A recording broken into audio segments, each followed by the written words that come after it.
They're a song of encouragement and invitation. Furman will lead us in that song at the appropriate time. Now, if you would, open your Bibles to the book of 2 Corinthians. 2 Corinthians. We're going to continue our series this morning on the theme of evangelism. Our last two Sunday morning sessions were what does it look like? What does it look like? And this week we're going to look at the motivations to be evangelistic. And by the way, 2 Corinthians 5 is not generally a text that one might turn to in considering the subject of evangelism, but I think there are some things in this text, as a matter of fact, a number of things in this text that are certainly worthy of our consideration as we think about the matter of evangelism, although Paul does talk about being evangelistic in this particular text. And we're looking at the matter of motivations for evangelism. And just by way of introduction, we want to begin by saying that we want to have a proper motivation for evangelism. We want to have a proper motivation for evangelism. And at the outset of our introductory material, I want us to consider this. It is possible to do the right thing with the wrong motive. And the Bible is clear on this matter. It is possible to do the right thing or a good thing, but to do it with an improper motive. Now, this is not on your handout, but it just it just occurred to me. I thought about a statement that Jesus made. He said, when you give a feast, he said, do not invite those who will turn around and invite you back.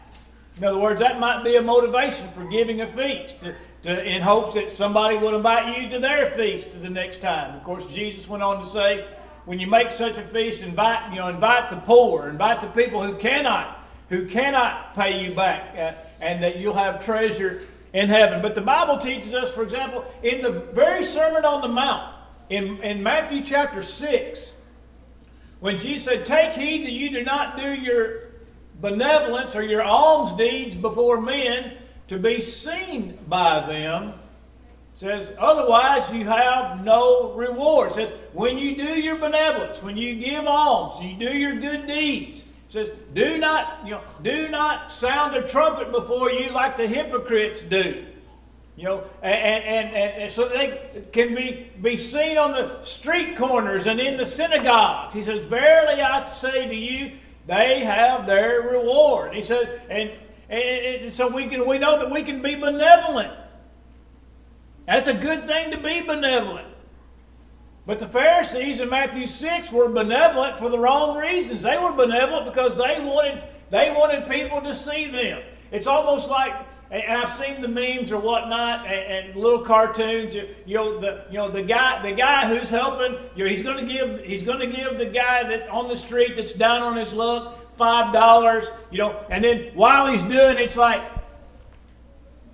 handing the bum $5 and getting his picture, taking his selfie so he posts it on, Facebook so everybody can see, hey, I gave this bum $5. Look, just help the man. Just help the man. And so you can be benevolent for the wrong reason. And then Jesus said, and when you pray, do not, he said, don't be like the hypocrites who love to pray standing on the street corners and in the synagogues that they may be seen of men. He said, verily I say to you, they have their reward. By the way, did you notice that? They have their reward. They got exactly what they wanted. They wanted people to think that they were benevolent. They wanted people to see them giving money to the bum, and they got exactly what they wanted. So when they get what they wanted, there's nothing left for them to receive. When you pray, standing on the street corners and in the synagogues, so that people will see you and think, oh, what a pious, religious, deeply spiritual man he is. If that's what you want, that's what you got, and there's nothing left. So we can be benevolent for the wrong reasons. We can pray for the wrong reasons. Then you get a little further into chapter 6, down to about verse 14, and Jesus said, and when you fast, Don't be like the hypocrites with a sad countenance, for they disfigure their faces, so that they may appear to men to be fasting. Now look, we are not commanded, we are commanded to be benevolent, and we are commanded to pray. We are not commanded to fast, but fasting can be a good thing. And it was something that was practiced with a great degree of regularity in the Jewish culture. We're not commanded to do it, but Jesus said, if you do it to yourself and to the Lord. Don't walk around with your face all distorted so somebody will ask you, what's wrong with you today? So that you can tell them, oh, I'm fasting. Because that's what Jesus said. That's exactly what they're doing. Walking around with a sad countenance, walking down the street, and probably making sure they made eye contact with everybody they met. Just to make sure somebody knows that I'm fasting today. Jesus said they have their reward. It's a good thing to practice fasting as a spiritual discipline. There's nothing in the world wrong with it. Again, we're not commanded to do it, but it's something that can be good for us. But we can do it with the wrong motivation. And then, lastly is this. According to Philippians 1, 12 to 18, we can even preach the gospel with an improper motivation.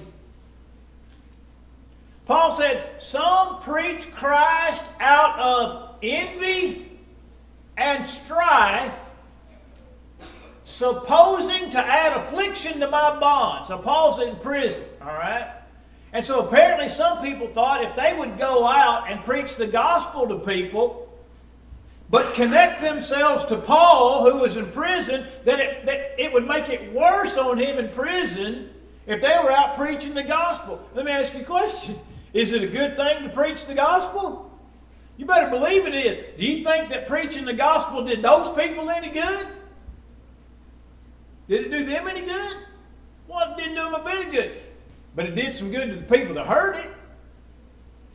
And that's why Paul said, whether in pretense or in truth. Because some preach Christ out of envy and strife, supposing to add affliction to my bonds, and some out of goodwill. It says, whether in pretense or in truth, Paul said this, I will rejoice because Christ is preached. Well, what do we learn? Have you ever thought, have you ever considered the idea that you can preach the gospel with an improper motive? And yet Paul said not only was it possible, it was going on at the very time he wrote to the Philippians. Got to have the proper motivation. In Romans chapter 10 and verse 1, we learn about having pure motives. Paul said, brethren, my heart's desire and prayer to God for Israel is that they might be saved. For I bear them record that they have a zeal for God, but it's not according to knowledge. And ignoring the righteousness of God and going about to establish their own righteousness, they have not submitted themselves to the righteousness of God. Paul wanted his Jewish brethren to be saved. How badly did Paul want his brethren to be saved? Well, we could turn back one chapter to chapter 9 and verses 1 through 3, where Paul said, if it were possible that I could be accursed for Israel's sake, I'd do it. You understand what he says there? Paul says, if I could go to hell on behalf of every one of my Jewish kinsmen, so that that they would go to heaven, I'd do it. This is maybe he's using hyperbole. I don't know, but I know that's one of the strongest statements. Because I've read enough of my Bible about hell that, you've heard me say it before, I ain't going for anybody. I ain't going for anybody. And yet Paul said if all my Jewish kinsmen could go to heaven and I'd go to hell in their place, I'd go. Listen, Paul's motivations were pure. They were pure. And our motivations ought to be and must be pure. But I want us to think about some things in this text this morning that motivate us or should motivate us to be evangelistic. And the first is found in 2 Corinthians 5 and verse number 1. Paul says, for we know that if our earthly house, this tent, is destroyed, we have a building from God, a house not made with hands, eternal in the heavens. What is Paul talking about here in verse number 1? He's talking about we need to be motivated by the brevity of life. Man, life is short. Life is short. You know, I'm not that old, but I've never been as old as I am now before.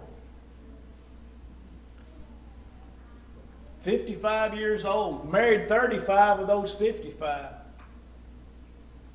And been the preacher at this church half of my life. Half of my life.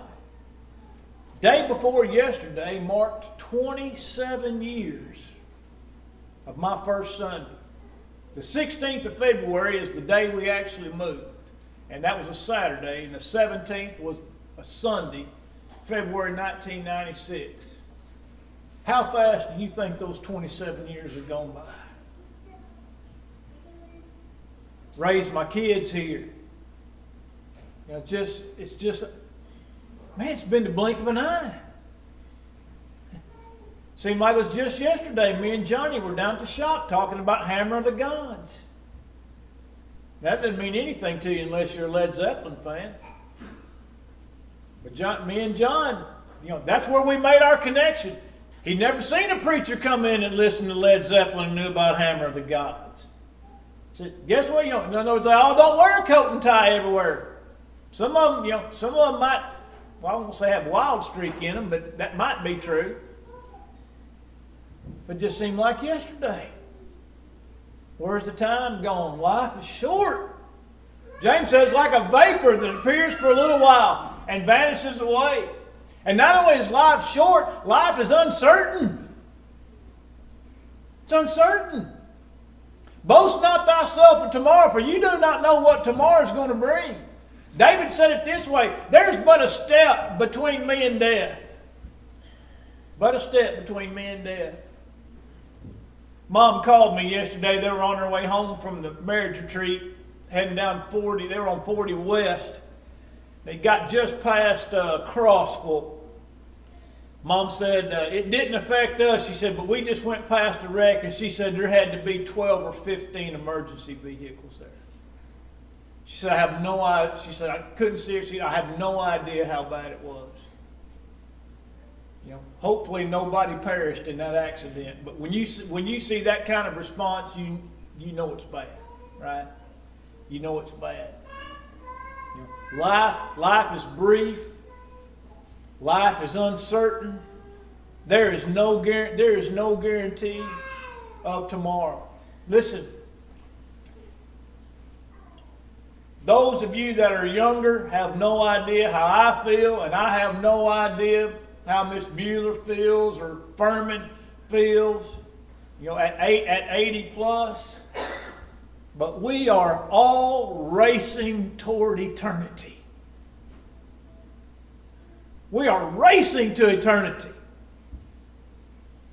Now, look, you might be young, you think, yeah, this sermon feels like eternity. That's how I felt when I was your age. Look, I'm not offended by that. But some of us are old enough to understand how fast, and it seems like the older I get, the faster I go. The faster I go. I need to be motivated to be evangelistic because everybody else in this world is racing just as fast as I am toward eternity. And they need to be prepared. And again, I don't care how old you are or how young you are not guaranteed tomorrow.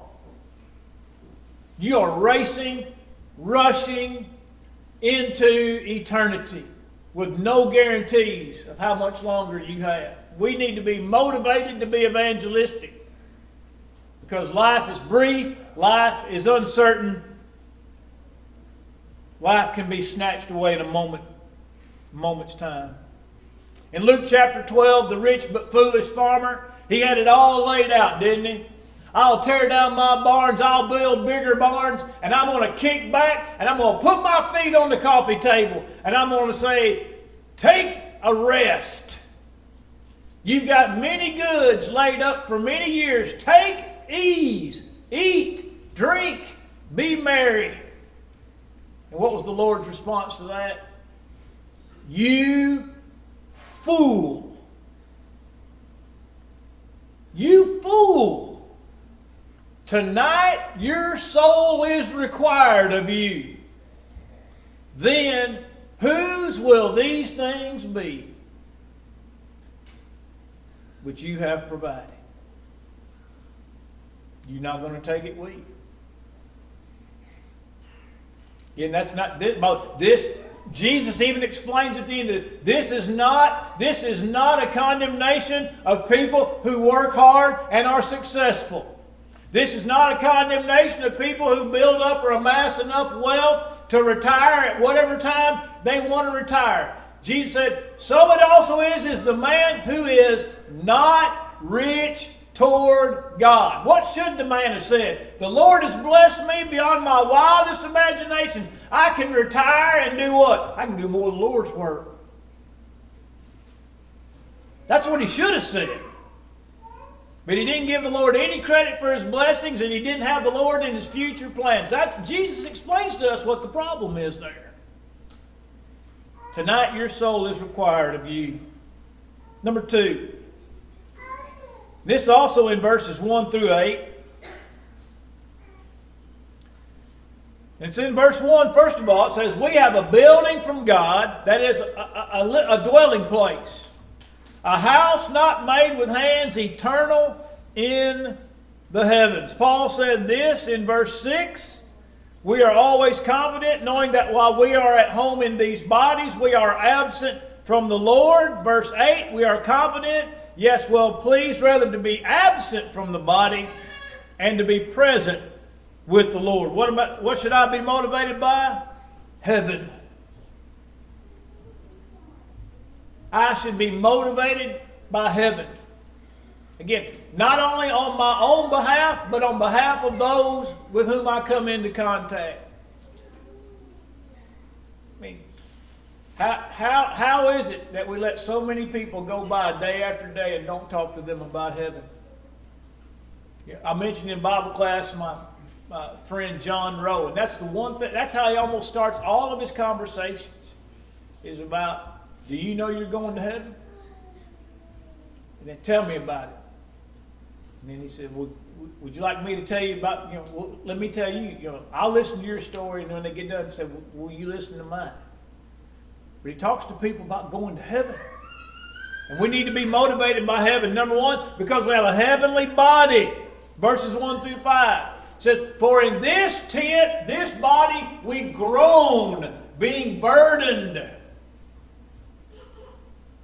I'm getting to that age now, where the aches and pains are, man, look, Rhonda will tell you, when I walked in last night at 9:30 after driving almost nonstop from Gatlinburg, I got out and I could barely walk. I mean, my leg, when I get out of the truck, my legs are like stilts. And by the way, I don't even have to drive 6 hours to get that way. I can watch one episode of NCIS and get out of my easy chair and be in the same shape. She will attest to that. I crawl out of my recliner to go get a drink or make popcorn, and the first 5 steps are about like this right here. I mean, I look like an old man. It takes me all the way to the kitchen to get my knees greased up where I can walk decent. In this we groan, being burdened. Look, if you're young and vigorous and feel great, good for you. I'm happy for you. But I got news for you. You get as old as me and you ain't going to be that way. It's not going to be that way. We groan in this body. This body hurts, it aches, it gets sick, it breaks down, and eventually it dies. Look, I do my best to take care of my body, all right? I try to be healthy because, number one, if I'm healthy, I'm good. I can be good for my family. If I'm sick, I can't be any good to my family. I can't be good to the church. I can't do the things that I want to do for the Lord. So I want to be healthy. I try to take care of my body as best I can. But I do it not because of any personal vanity, but because I don't want to be a burden to my family. And I want to be a help to the church. But this body is not all that there is. There's another body that the Lord's prepared for us. It says that Jesus will change our vile bodies to make them conformed to His glorious body. Philippians 3 and verse 20. It's a great old song. I'll have a new body. I'll have a new life. We want to be motivated by heaven and the body that the Lord has prepared for us for all of eternity. Number 3, verse number 9. What should we be motivated by? Therefore we make it our aim. Our aim. In other words, there's a purpose. There's a purpose to what Paul said I'm doing. I'm not doing this just randomly. I've got an aim. What's my aim? Whether present or absent, to be pleasing to the Lord. My aim, my motivation is I want to please God. Our motivation to be evangelistic ought to be because God wants us to be evangelistic, and I know when I'm evangelistic, it pleases God. We'll be motivated to please God. Paul said again, we make it our aim to be pleasing to Him. Verse 4, John 4:34, Jesus said, my meat, my food is to do the will of Him that sent me and finish His work. And again, I use this verse a lot because, man, it just stings me so often. John 8:29, where Jesus said, I always do those things that please Him. I always do those things that please Him.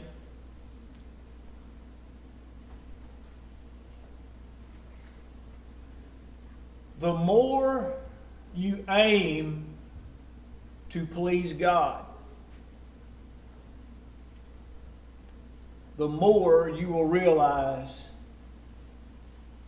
how often you miss.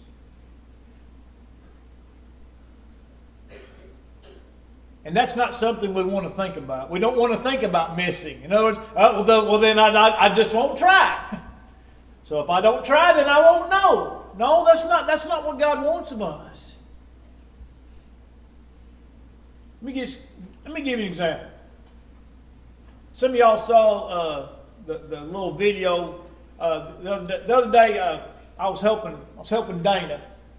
She had a delivery, and I took that delivery, and I was carrying it over to a little couch, carrying it over to her house, and I said, I'm over at the church building because I was on my way to deliver the couch, and I look over and I see an electric bicycle parked in front of the church building, and it's got a trailer attached to it. And I see a guy sitting up by the trees. He's resting. He's rubbing his legs. He's tired. He's traveling. He's going from Atlanta to Denver on an electric bike. So I go over, I drive over, and I investigate. And I asked the guy, I said, man, I said, you broke down? You all right? And he said, I'm just resting. My knee's hurting. I said, well, can I get you anything? He said, oh, no, I'm good. And so I went and I carried the couch over to Dana's, and I thought, I'm going to get that guy something. Had some leftover sliders. It was Tuesday. I had some leftover sliders from Sunday night Super Bowl. Carried him 5 sliders and body armor and I think some cookies and whatnot. I said, I ain't asking this time. I said, you're just going to take this food. I said, you can either eat it now or you can put it on your bike and take it with you. That joker ate everybody. The sliders were gone. I mean, everything was gone in no time flat. I stopped and I talked to him a little bit. And I gave him my card, and I told him, I said, look, man, it's a long way to Denver. I know people between here and there. If there's anything I can do to help you, I want you to call me. I said, do you have a Bible? He said, yeah, He said, I got 2 Bibles. Because I was going to go get him one of our little ESVs that's got all the stuff in the back. And I got my truck and I got out my little, does it really matter? The little Bible study thing, the 3-in-1, and I handed him one of those. I said, when you sit down to rest tonight and get your Bible out, once you work through that lesson, if you have any questions, call me. And then he left, and I thought to myself, I should have studied the Bible with that boy myself. I should have studied with him myself. He didn't have anywhere to go. I mean, what's the difference in 1 hour when you're riding an electric bike from Hamilton, Alabama to Denver, Colorado? But it bothered me. It bothered me. You might say, well, you pat yourself on the back. You offered him a Bible and you gave him a tract, you gave him a booklet, you gave him your number. But you know what I didn't give him? I didn't give him the gospel. That guy didn't know me from Adam's house cat. He could have just as well said no. I really don't think he would have said no. I think just for the fact that I'd given him something to eat, he might have even kind of felt obligated to sit down and talk to me. But I didn't give him what he really needed. And that's my fault. That's my fault. And I thought, here you are trying to teach people about being evangelistic, being motivated to be evangelistic, and God dropped somebody right in front of you with nowhere to go and nowhere to be. And all you did was gave him a sandwich and a tract.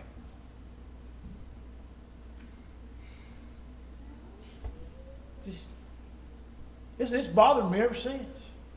It's just weighed on me. I didn't give the guy what he needed. Now look, he needed something to eat, all right? He's probably not going to forget the guy in Alabama who helped him out and gave him something to eat and tried to help him fix his bike and all those. Look, I'm not saying the whole thing was a waste. But I played Martha when I should have played Mary. Should have given him the things that are more needful.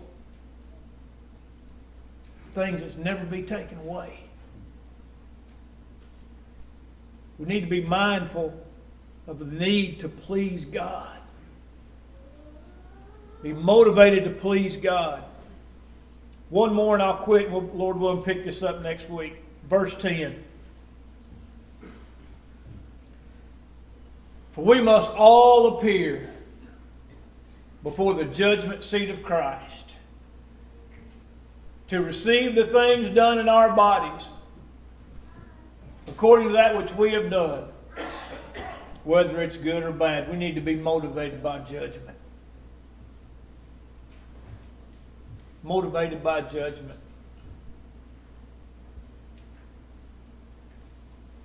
Go back to that story I just told you.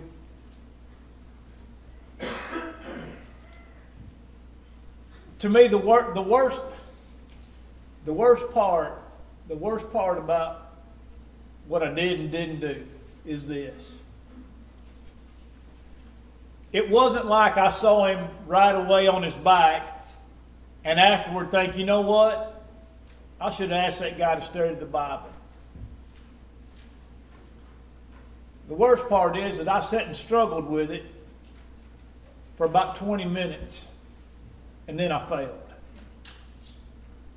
I thought about it. Like I said, it wasn't like I didn't think about it. The worst part is I did think about it.